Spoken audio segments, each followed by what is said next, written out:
All right, let's begin. Now, before we talk about planning days, weeks, and months, I want to talk about life direction. Because planning without direction is just busyness with a calendar. Most people don't lack activity. They lack design. They stay busy all day. They work hard all week. They stay exhausted all month. And at the end of the year, they wonder why nothing really changed. Life doesn't respond to movement. It responds to direction. And direction comes from planning. Let me say something important right at the start. Planning is not about control. It's about intentionality.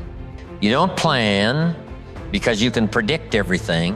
You plan so that when life interrupts you, you still know where you're going. Unplanned days drift. Planned days move. And drift is expensive. Why most people don't plan. Most people avoid planning for 3 reasons. First, they think planning is restrictive. Second, they think planning takes too much time. Third, they think planning is unnecessary if you work hard. But here's the truth. Hard work without planning is like rowing without a compass. You may burn a lot of energy, but you won't necessarily arrive anywhere meaningful. I once met a man who worked 12 hours a day. Very busy, very tired. And one evening he said to me, "Jim, I don't understand it. I'm working harder than ever, but my life isn't improving." He wasn't lazy. He wasn't stupid. He was unplanned. Planning starts with the big picture. Before we break life into days, weeks, and months, you must start with the larger picture. You don't plan your days first. You plan your direction first. A farmer doesn't wake up each morning wondering what crop to plant that day. He decides the crop first, then organizes the days around it. Life works the same way. Ask yourself, what kind of person do I want to become?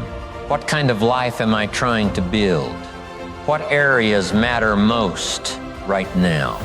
If you don't answer these questions, your calendar will answer them for you, and it won't choose wisely. Planning your days where life is actually lived. Now let's talk about daily planning, because this is where life is actually lived. Life doesn't change in decades. It changes in days. A well-planned day is not packed. It is purposeful. Here's what most people get wrong about daily planning. They plan everything and then feel like failures when life interrupts. That's not planning. That's fantasy. A properly planned day has priorities, flexibility, margin. I once watched a highly successful business owner start his day the same way every morning. He didn't rush. He didn't check messages immediately. He reviewed 3 things. What matters today? What must move forward today? What can wait? He said, "Jim, if I win the first hour, the day usually follows." That's wisdom. The power of the first hour.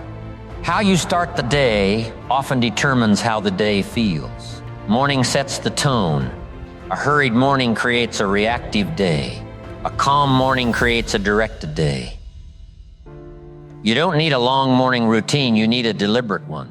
Even 15 focused minutes, reading, planning, reflection, can change the quality of the next 12 hours. You don't drift into a good day, you design one. Planning your weeks, the bridge between vision and action. Now let's move up one level, the week. The week is the bridge between dreams and discipline. Most people plan days in isolation. Successful people plan weeks as systems. A week allows you to balance effort and recovery, schedule deep work, prevent burnout, track progress honestly. I once met a salesman who always seemed calm, even during busy seasons. I asked him how he managed stress so well. He said, "I never let the week surprise me." He planned his calls, his follow-ups, his learning time, and his rest before Monday arrived. Surprise creates stress. Preparation creates peace. Theme your weeks. Here's a powerful idea. Instead of making every week identical, theme your weeks.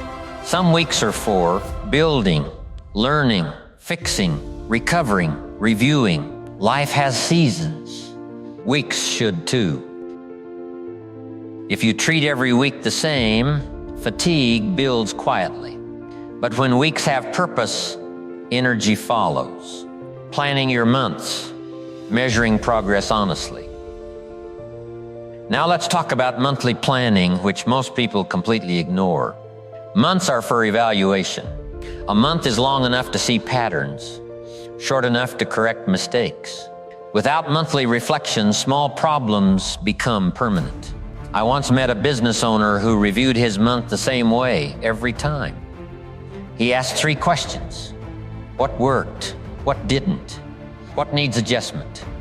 He said, Jim, most people repeat the same month 12 times and call it a year. That's a dangerous habit. Monthly planning is about adjustment, not judgment. Here's something important. Monthly planning is not about beating yourself up. It's about course correction. Ships don't stay on course by accident.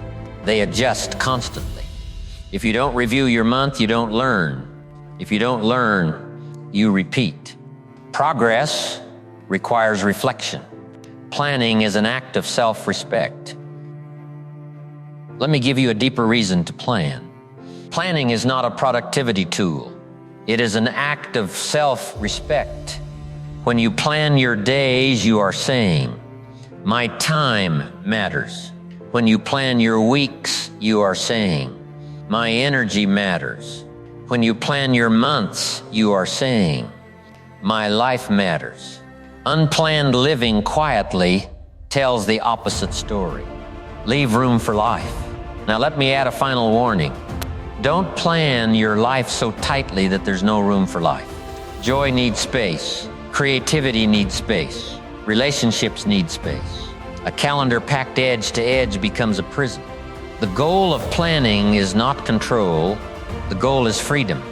Freedom to choose. Freedom to adjust. Freedom to grow. Let me leave you with this.